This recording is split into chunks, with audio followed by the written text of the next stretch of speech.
भोजपुरी के trending star कहे जाने वाले खेसारी लाल यादव अब ट्रेंडिंग स्टार नहीं रहे।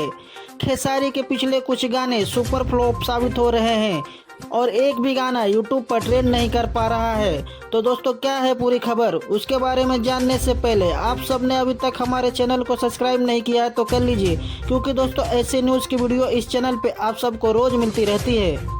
जैसा कि दोस्तों आप सबको पता ही है कि खेसारी लाल यादव के पिछले 2 हफ्तों में 3 गाने रिलीज हुए हैं और तीनों में से एक भी गाना ट्रेंडिंग में नहीं गया है। दोस्तों आप सब तो जानते ही हैं कि खेसारी लाल यादव जो भी गाना गाते हैं वह यूट्यूब पर ट्रेंड करता है, जो कि आपने देखा ही होगा।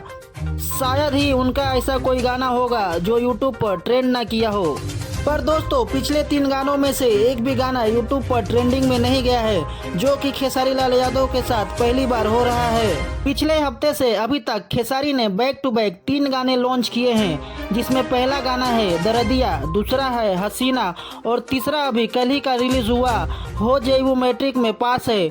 और तीनों गानों में से अभी तक कोई भी गाना यूट्यूब पर ट्रेंडिंग में नहीं गया है। तो दोस्तों इसके बारे में आपको क्या लगता है, आखिर क्यों खेसारी के गाने यूट्यूब पर ट्रेंडिंग में नहीं जा पा रहे हैं? कमेंट करके जरूर बताएं। वीडियो अच्छी लगी तो दोस्तों वीडियो को लाइक करें और आपने अभी तक हमारे चैनल को सब्सक्राइब नहीं किया तो कर लीजिए। तो चलिए दोस्तों मिलते हैं अगली वीडियो में, तब तक के लिए बाय।